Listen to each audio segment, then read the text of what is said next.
Okay, so before we get this review started, I would like to introduce you to a new member of the Shadow Shell family, who will be my co-host in every single game review that I do. Meet King the Shiny Cradily. He says hello. Anyway, without further ado, let's talk about Resident Evil Village. Now, you may not know what Resident Evil Village is, and that's okay. For a basic gamer, that is. You see, Resident Evil Village released in 2021 and is still one of the best games in the Resident Evil series. In my personal opinion, that is.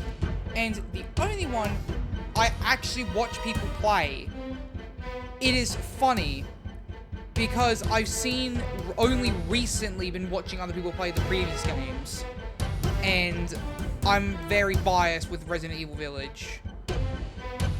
But yeah, the only people I watch play it were Daz Games, Markiplier, and Jacksepticeye because they're just funny with it. But from what I have seen, the game looks amazing. The characters are really good. The voice acting is phenomenal, and it's just a very terrifying game, which I love. And with all these different things, it just makes the game just really scary overall. And can we just talk about how good the boss fights are? Like, good God, they are so freaking good. It's so good that even the king likes it. He says he agrees. Now, in this game, you play as one of the most interesting characters who has gone through so much hell and has seen some shit that no one should see. Ethan Winters. You see, Ethan is the character you play as in Resident Evil 7, also known as Resident Evil Biohazard, which is another Resident Evil game that I know about. I just didn't watch anyone play it until recently.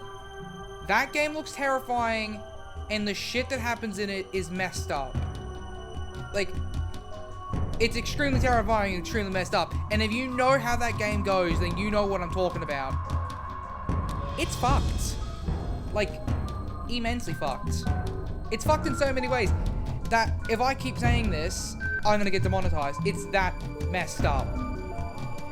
Now, as you play through the game, you encounter lots of different characters, both friendly and unfriendly. And this game also features some of the most terrifying bosses ever made in a video game. It's shocking that the game has bosses that freak me out more than anything. And each area of the game has a different boss. And one of the bosses uses fucking dolls. Bloody dolls. Yeah, so if you don't know, I'm terrified of dolls. They are the one thing in this world that freaks me out. I swear to God. They scare. I am terrified of things like Chucky and Annabelle because they use dolls. Dolls are the thing in this world. They're gonna be the death of it. I just hate them. They scare the shit out of me. And it's just a shock. It's just, they scare me a lot. And so is King here. Wait, what do you mean you like dolls? Oh, you like pokey dolls, not the possessed looking ones. Yeah, that's better than this thing. Like, seriously, what is this? This doll. Hold on. Give me. Okay. Oh, jeez. But this doll. Oh my God. It's scared. It just creeps me out. But everything else in the game is not as bad as the dolls. Like, well, okay, the giant fish guy is disgusting to look at. But it's better than that bloody doll. Seriously, why did there have to be a doll boss? Out of all the things you could have come up with, you throw a boss that utilizes dolls. It's creepy.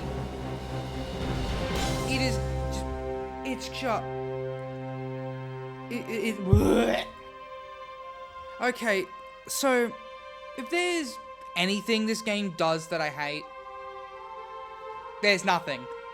There's actually nothing that this game does that makes me hate it. If anything, this game does everything correctly. And it just always... For every game I've played, there's always something done wrong. There's always one thing that annoys me. Even in great games like Hollow Knight and Hollow Knight Silksong, the one thing that annoys me is the grind. I hate it when a game is super bloody grindy. But with that being said, those games have great payout, have a great payout at the end when you get to that point when you're done with the grind. And it's just amazing. This game doesn't have that. It doesn't have that immense, difficult grind, which you don't have to hate as much. There's not really much that really does anything to throw you off with this game. Everything's done correctly. The bosses are great. Well, if there was one thing that would anger me, it's the difficulty of the bosses. But even then, they are still the correct difficulty for the bosses, who are literally mutants. So the boss difficulty is good. It would still anger me though. Like, it would still really, like, it just pissed me off. But it's not the worst I've seen. Except for that doll, like, Jesus Christ. That whole doll section is a hide-and-seek game. That creeps me out. I swear to God, though. This game also just plays into so many different fears. It's just great. The fact that they use the different fears in the form of the different bosses to just really sell the game is just incredible. And I have to give it brownie points for it. Because, like I said, it does everything correctly. Which not many games in today's society or today's standard can even do. Unless you're Hollow Knight Silksong, Hollow Knight, and a bunch of other games. And, soon, Pokemon Legends ZA, which is coming out next week. I'm so freaking, at the time of recording at least, which I'm so freaking excited for. But it just does everything correctly. The bosses are good, the story's good, everything. It's just a great game overall.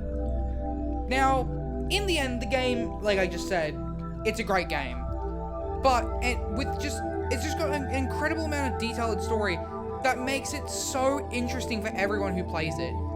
Now, if I see that doll thing again, which I will when I stream this on Friday and Sunday this week at the time of recording, I will throw up. Probably enough times to be classified as medically bulimic by a doctor. Because, again, I hate dolls. And today's review wasn't super long. It wasn't meant to be a super long one, because this was... There really isn't much to say about this game that I don't want to spoil for those who don't play Resident Evil. If you played Resident Evil Village, then you've already know what's going to happen. But I haven't. And I think it'd be 10 times more terrifying when actually playing the game itself.